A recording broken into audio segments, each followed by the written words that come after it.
충격. 하버드 교수가 무너졌다. 7개 언어 정복한 천재. 단 하나 한국어 앞에 무릎 꿇다. 훈민정음.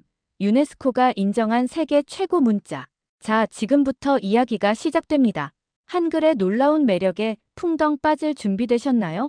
시작하기 전에 좋아요, 구독 꾹 부탁드립니다. 저는 에드워드 밀턴입니다. 하버드 언어학과 종신 교수죠. 30대에 교수직을 얻었고 7개 언어를 정복한 세계적 석학이라는 평가를 받아왔습니다. 모든 언어는 번역 가능하다. 이것이 저의 신념이자 학문적 자존심이었어요. 강단에 서서 학생들 앞에서 항상 이렇게 말했습니다. 언어는 수학 공식과 같다. 변수만 정확히 파악하면 어떤 언어든 풀어낼 수 있어. 학생들의 박수 소리가 강의실을 가득 채웠죠. 그들의 존경스러운 눈빛을 받으며 저는 더욱 확신에 찼습니다. 언어학계에서 저를 따라올 자는 없다고 생각했어요. 그런데 서울에서 열린 국제언어학 심포지엄에서 모든 것이 변했습니다. 한복을 차려입은 박혜원 교수가 무대에 올라왔어요. 그녀는 스크린에 단 2글자를 띄웠습니다. 정. 교수님, 그럼 이 단어를 번역해 보시죠. 박 교수의 목소리는 차분했지만 날카로웠습니다. 저는 순간 당황했어요. 정. 그까짓 단어 하나가 뭐가 어렵다는 걸까요? 정은 사랑도 아니고 애정도 아닙니다. 미움 속에서도 생기고 떨어질 수 없어서 더 강해지는 감정이에요. 박 교수의 설명이 계속됐습니다. 헤어지고 싶어도 끊을 수 없는 끈 같은 마음. 그것이 정입니다. 교수님, 이걸 영어로 번역할 수 있나요? 제 얼굴이 굳어갔습니다. 손에 든 마이크가 떨리는 게 느껴졌어요. 러브도 아니고 어펙션도 아니라고. 그럼 뭐란 말입니까? 강당이 조용해졌습니다. 수백 명의 시선이 저에게 집중됐죠. 평소 같으면 자신 있게 답했을 텐데 이상하게 입이 열리지 않았습니다. 교수의 이론이 틀렸다. 관중석 어디선가 누군가 소리쳤어요. 웅성거림이 퍼져나갔습니다. 저는 가슴이 답답해졌어요.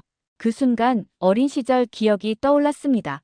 625 전쟁에 참전했던 할아버지가 하시던 말씀이었죠. 에드워드야, 아시아 언어들은 원시적이란다.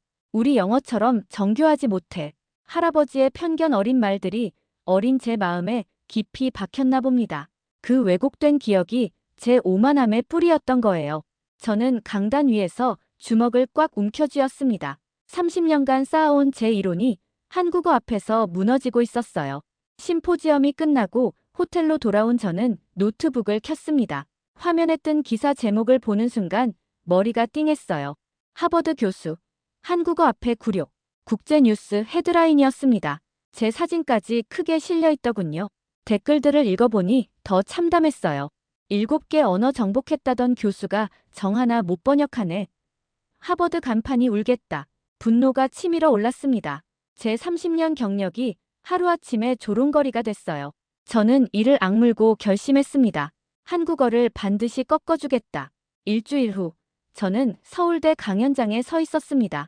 제 오만함을 증명하려는 마음으로 왔죠. 하지만 학생들 사이에 이미 소문이 퍼져 있었어요. 정도 못 번역한 교수가 무슨 강연하러 왔대?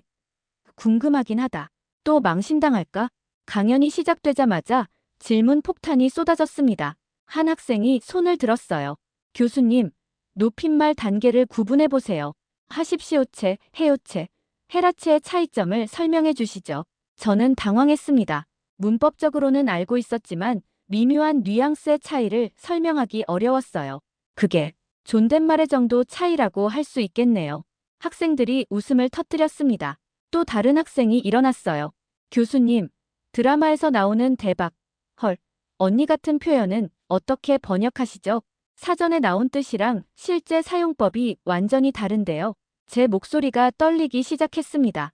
그런 속어들은 문맥에 따라 달라지는 말끝을 흐렸어요. 정확한 답을 할 수 없었거든요. 청중들의 웃음소리가 점점 커졌습니다. 그날 밤 호텔에서 더 충격적인 뉴스를 봤어요. 하버드 대학 내부 연구진이 발표한 보고서 기사였습니다. 한글은 인류 역사상 가장 과학적인 문자, 현대 AI보다 정교하다. 제가 소속된 하버드에서 나온 연구 결과였어요. 제 이론을 정면으로 반박하는 내용이었죠. 동료들은 이미 이 보고서를 알고 있었을 겁니다. 핸드폰이 울렸어요. MIT 동료 교수들과의 화상회의 약속이었죠. 화면 속 그들의 표정을 보는 순간 알았습니다. 에드워드, 내 이론이 한국어 앞에선 다 무너졌구나. 조롱 섞인 웃음이 스피커를 통해 들려왔어요. 제 손이 떨렸습니다. 30년간 쌓아온 권위가 산산조각 나는 소리가 들리는 것 같았어요. MIT 동료들과의 화상회의는 저에게 치명타였습니다. 화면 속 존슨 교수가 비웃듯 말했어요. 에드워드, 내 이론이 한국어 앞에선 다 무너졌구나. 다른 교수들도 킥킥거리며 웃었습니다. 저는 화면을 꺼버리고 싶었지만 참았어요. 일시적인 실수일 뿐이야. 언어학의 기본 원리는 변하지 않아. 하지만 제 목소리에는 확신이 없었습니다. 다음 날 서울대 세미나실에서 더 큰 굴욕을 당했어요. 제가 번역한 한국 소설 구문을 칠판에 적어놨는데 조교 태경이 자연스럽게 고쳐 읽었습니다. 교수님이 번역하신 건 이렇게 되는데요. 그 여자는 매우 아름다웠고 그의 마음을 사로잡았다. 근데 원문의 느낌은 이런 거예요. 그 여자 정말 예뻤거든요. 완전 반했죠. 학생들이 폭소를 터뜨렸습니다. 한 학생이 손을 들고 말했어요. 교수님 번역은 로봇 같아요. 감정이 하나도 안 느껴져요. 제 얼굴이 뜨거워졌습니다. 30년간 완벽하다고 믿어왔던 제 번역이 딱딱한 기계 번역 수준이라는 거였어요. 그날 오후 명동 한 카페에서 실험해봤습니다. 정중하게 말했어요. 안녕하세요. 아메리카노 한 잔 주문하고 싶습니다. 점원이 시익익 웃으며 친근하게 대답했어요. 아, 네. 그냥 하나 드실게요. 저는 당황했습니다. 아메리카노의 줄임말인 걸 나중에 알았죠. 문법적으로는 완벽했지만 한국인들이 실제로 쓰는 말과는 완전히 달랐던 거예요. 예. 하나. 어색하게 따라 말하니까 점원이 웃으며 말했어요. 처음 오신 분이죠? 는 아메리카노 줄임말이에요. 저는 얼굴이 빨개졌습니다. 호텔로 돌아와서 또 다른 충격적인 뉴스를 봤습니다. AI, 훈민정음 문서, 연대 13년 정확도로 추정 성공. 인공지능도 한글의 정교함을 인정했다는 내용이었습니다. 제가 그토록 무시했던 한글이 최첨단 기술로도 분석하기 어려운 과학적 체계였던 거예요. 저는 침대에 주저앉았습니다. 창밖 서울 야경을 보며 혼자 중얼거렸어요. 나는 언어를 정복한 게 아니라 껍데기만 건드렸구나. 제 목소리가 공허하게 방 안에 울렸습니다. 7개 언어를 안다고 자부했지만 실제로는 표면적인 단어와 문법만 알았을 뿐이었어요. 핸드폰에는 하버드 학과장의 메시지가 와 있었어요. 저는 핸드폰을 던져버리고 싶었습니다. 30년 경력이 하루아침에 무너지는 기분이었거든요. 절망의 나락에 빠져있던 저에게 전환점이 찾아왔습니다. 조교 태경이 제게 한글의 원리를 설명해 주겠다고 했어요. 교수님, 한번 거울 앞에 서보세요.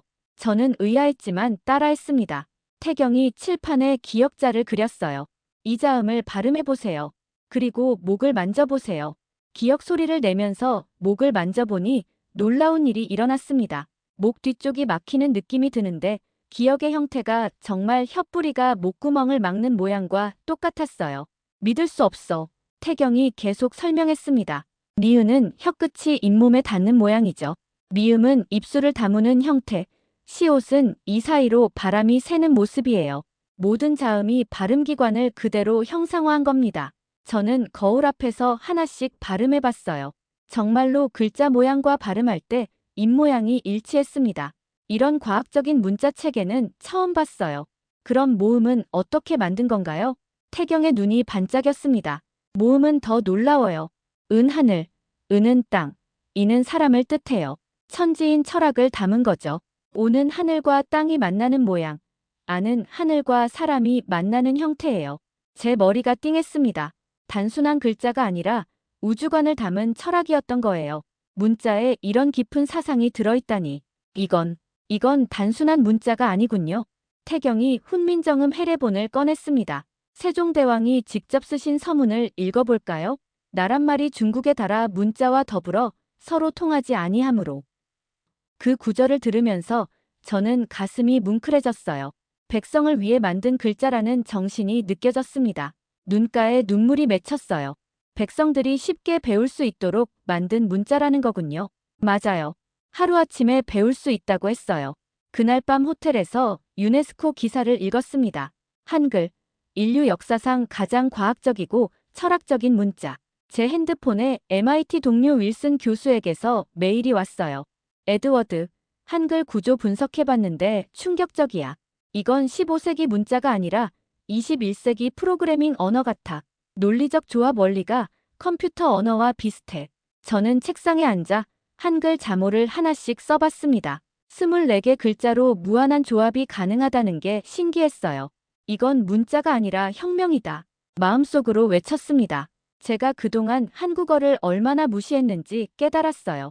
한글은 제가 알던 그 어떤 문자보다 과학적이고 체계적이었습니다. 알파벳도 한자도 이런 논리적 구조는 없었어요. 발음과 글자가 이렇게 완벽하게 일치하는 문자는 한글이 유일했습니다. 저는 그제야 박혜원 교수의 말을 이해할 수 있었어요. 한국어는 단순히 번역하는 대상이 아니었습니다. 깊이 있게 이해해야 할 문화와 철학의 산물이었던 거죠. 태경이 저에게 흥미로운 실험을 제안했습니다. 교수님, 영국 대학생들이 1000년 전 베오울프 원문을 읽는 영상 한번 보세요. 화면 속 옥스퍼드 학생들이 고개를 저으며 말했어요. 완전 외계어 같은데요? 하나도 모르겠어요. 올드 잉글리시라고 하지만 현대 영어랑 완전 다른 언어네요. 저는 고개를 끄덕였습니다. 당연한 일이었죠. 언어는 시간이 지나면 변하는 게 자연스러운 거니까요. 그런데 태경이 다른 영상을 틀었습니다. 이번엔 한국 중학생이 600년 전 조선 왕 조실록을 읽는 모습이에요. 중학생이 실록을 읽으며 말했어요. 어렵긴 한데 무슨 뜻인지는 알겠어요. 임금님이 신하들과 정치 얘기하는 것 같아요. 저는 깜짝 놀랐습니다. 600년이나 된 문서를 중학생이 이해한다고요? 이게 가능한 일인가요? 태경이 웃으며 답했어요. 한글의 표음, 원리가 정확해서 가능한 거예요. 발음이 글자와 정확히 일치하니까 시간이 지나도 읽을 수 있는 거죠. 그때 제 핸드폰에 뉴스 알림이 떴습니다. 옥스퍼드 영어사전에 한국어 단어 정눈치 등재. 옥스퍼드 영어사전이 한국어 단어를 그대로 등재했다는 뉴스였어요. 번역이 불가능해서 원어 그대로 사전에 올린 거였죠. 태경이 더 놀라운 사실을 알려줬습니다. 교수님, 남북이 70년간 분단됐는데도 서로 대화할 때 통역이 필요 없어요. 억양이나 일부 단어만 다를 뿐이죠. 저는 독일 분단을 떠올렸어요. 40년 분단됐던 동서독도 언어 차이가 생겼는데 한국은 70년인데도 소통이 된다니 한국어의 안정성이 정말 대단하군요. 태경이 칠판에 단어들을 적기 시작했어요. 주룩주룩, 보슬보슬, 후두둑, 철철, 줄줄, 뚝뚝. 이게 뭔가요? 비 오는 소리예요. 각각 다른 느낌의 빗소리를 표현한 거죠. 저는 입이 벌어졌습니다. 영어로는 그냥 IAIN인데 한국어는 빗소리만으로도 수십 가지 표현이 있었어요. 한국어 의성 어휘태어가 8,000개 넘어요. 바람 소리만 해도 쌩쌩, 솔솔, 휘휘, 웅웅. 저는 충격받았습니다. 한국어는 소리의 우주였어요. 이런 풍부한 표현력을 가진 언어는 본 적이 없었습니다. 길을 걸으며 한국인들의 대화를 들어봤어요. 수고하세요. 서비스로 하나 더 드릴게요. 밥은 먹고 다니나? 이 표현들을 영어로 번역하려니 막막했습니다. 단순한 인사말이 아니라 상대방을 배려하는 마음이 담겨 있었어요. 저는 깨달았습니다. 한국어는 제가 생각했던 것보다 훨씬 정교하고 깊이 있는 언어였어요. 글자부터 표현까지 모든 게 과학적이면서도 감성적이었습니다. 서울에서의 마지막 날, 저는 동대문 시장을 혼자 걸었습니다. 한국어를 이해하려면 한국 사람들의 일상을 봐야겠다고 생각했어요. 한 김밥 가게 앞에서 망설이고 있는데 할머니가 손짓하며 말씀하셨어요. 어서 와. 뭐 먹을래? 어눌한 한국어로 대답했습니다. 김밥 하나 주세요. 할머니가 김밥을 싸주시면서 물어보셨어요. 어디서 왔어? 미국. 교수. 아이고, 교수님이구나. 할머니가 김밥을 건네며 말씀하셨습니다. 밥은 먹고 다니나? 저는 그 순간 멈춰섰어요. 이 표현을 박혜원 교수가 설명해줬던 게 떠올랐습니다. 그냥 밥을 먹었는지 묻는 게 아니라 잘 지내고 있는지 걱정하는 마음이라고 했었죠. 갑자기 눈물이 맺혔습니다. 처음 보는 외국인에게 이런 따뜻한 관심을 보이는 할머니의 마음이 느껴졌어요. 네, 먹었습니다. 감사합니다. 할머니가 웃으며 김밥을 하나 더 넣어주셨어요. 길 조심해. 편의점에서 생수를 사면서 점원과 대화했습니다. 어색한 한국어였지만 열심히 말했어요. 한국어. 어려워요. 공부. 많이 해야. 점원이 웃으며 말했습니다. 아니에요. 한국 사람보다 더 한국 사람 같아요. 정말 정중하게 말씀하시네요. 저는 깜짝 놀랐어요. 제가 한국인보다 더 한국인 같다니. 지하철에서 할아버지 한 분이 무거운 짐을 들고 계셨어요. 저는 자리를 양보했습니다. 여기 앉으세요. 할아버지가 고개를 숙이며 말씀하셨어요. 고맙습니다. 저도 모르게 답했어요. 천만에요. 한국에서 배운 표현이었죠. 그 순간 뭔가 따뜻한 기분이 들었습니다. 저녁에 작은 식당에서 혼밥을 하고 있는데 사장님이 커피를 가져다 주셨어요. 서비스입니다. 아, 돈은? 아니에요. 그냥 드리는 거예요. 사장님의 친절한 미소를 보며 저는 깨달았습니다. 한국 사람들이 말하는 정이라는 게 바로 이런 거구나. 호텔에 돌아와서 일기를 썼어요. 오늘 나는 깨달았다. 한국어는 문법이 아닌 마음이었다. 펜을 놓고 창밖을 바라봤습니다. 서울의 불빛들이 반짝이고 있었어요. 할머니의 밥은 먹고 다니나? 점원의 친절함, 할아버지의 감사 인사, 사장님의 서비스 커피. 이 모든 게 한국어 속에 담긴 정의 실체였습니다. 제가 그동안 놓쳤던 건 단어의 의미가 아니라 마음이었어요. 한국어는 언어 이상의 무언가였습니다. 사람과 사람을 잇는 따뜻한 다리 같은 역할을 하고 있었죠. 저는 처음으로 제 편견이 얼마나 잘못됐는지 인정할 수 있었습니다. 한국어를 무시했던 제 자신이 부끄러웠어요. 서울에서의 마지막 강연 날이 왔습니다. 저는 떨리는 마음으로 서울대 강단에 섰어요. 서툰 한국어로 시작했습니다. 안녕하세요. 저는 에드워드 밀턴입니다. 저는 실수를 했어요. 학생들이 조용해졌습니다. 정을 번역하려고 했습니다. 하지만 이제 알았어요. 정은 번역할 수 없습니다. 잠시 멈춰서 칠판에 정을 적었어요. 왜냐하면 언어는 영혼이기 때문입니다. 제 목소리가 떨렸지만 계속했어요. 저는 언어를 정복하려 했어요. 하지만 언어는 정복하는 게 아니라 이해하는 거였습니다. 학생 한 명이 물어봤어요. 앞으로 어떻게 하실 거예요? 한국어를 배우겠습니다. 처음부터 다시 시작해요. 그 순간 기립박수가 터져 나왔습니다. 일주일 전 조롱받았던 바로 그 자리에서요. 강연 후 언론 인터뷰에서 저는 말했습니다. 한국어는 세계에서 가장 아름다운 언어 중 하나입니다. 그 영상이 화제가 되면서 하버드에서 놀라운 소식이 전해졌어요. 하버드 대학교 한국어과 신설 추진 학장이 전화를 걸어왔습니다. 에드워드, 자네 덕분에 한국어의 중요성을 깨달았네. 한국어과 개설을 추진하기로 했어. 마지막 밤 한강에서 야경을 보며 기자들에게 선언했었죠. 나는 정복자가 아닌 학생으로 다시 태어났습니다.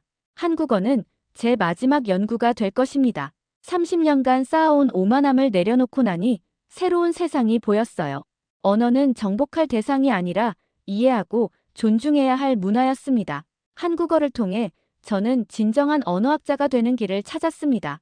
미국으로 돌아가기 전 저는 전 세계 한국어 사용 현황을 조사해 봤습니다.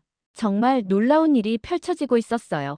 LA 코리아타운에서 90세 할머니가 손자와 한국어로 대화하는 영상을 봤습니다.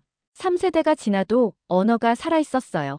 카자흐스탄 고려인 마을에서는 150년 전 사투리가 그대로 보존되고 있었습니다. 일본 제1교포들도 여전히 한국어를 사용하고 있었죠. 독일에서 만난 파독 간호사 할머니의 증언이 특히 인상 깊었어요. 50년 전 독일 와서도 한국어 잊은 적 없어요. 고향말이 그리워서요. 저는 감탄했습니다. 100년 전 사투리도 70년대 서울말도 지금 한국어로 다 통하는구나. 하버드로 돌아와 마지막 강연을 했습니다. 강의실이 가득 찼어요. 제 변화를 궁금해하는 사람들이 많았거든요. 한국어는 시간을 초월합니다. 저는 확신에 찬 목소리로 말했어요. 분단도 전쟁도 이긴 언어입니다. 이 언어는 민족을 하나로 묶는 힘이 있어요. 학생들이 숨죽이며 들었습니다. 저는 7개 언어를 정복했다고 자부했지만 한국어 앞에서 무너졌습니다. 그리고 그 덕분에 진정한 언어의 의미를 깨달았어요. 강연이 끝난 후 저는 한국으로 다시 날아갔습니다. 광화문 세종대왕 동상 앞에 섰어요. 세종대왕의 자애로운 표정을 바라보며 저는 눈물을 흘렸습니다. 백성을 사랑하는 마음으로 만든 한글이 600년이 지나 전 세계를 감동시키고 있었어요. 한국어 사랑해요. 큰 소리로 외쳤습니다. 지나가던 사람들이 깜짝 놀라 저를 봤지만 부끄럽지 않았어요. 그날 밤 국제뉴스에서 제 이야기가 대서특필됐습니다. 세계 학계를 뒤흔든 한국어 여러분의 자부심입니다. 저는 이제 한국어의 전도사가 됐습니다. 하버드에서 한국어를 가르치며 전 세계에 한국어의 아름다움을 알리고 있어요. 언어는 정복하는 게 아니라 사랑하는 거였습니다. 한국어가 저에게 가르쳐준 가장 소중한 교훈이었어요. 이야기는 여기까지입니다. 좋아요와 구독으로 한글의 우수성을 널리 알려주세요. 이야기가 감동적이었다면 훈민정음 사랑해요. 댓글을 발전이 필요하다면 훈민정음 파이팅 댓글을 남겨주세요. 감사합니다.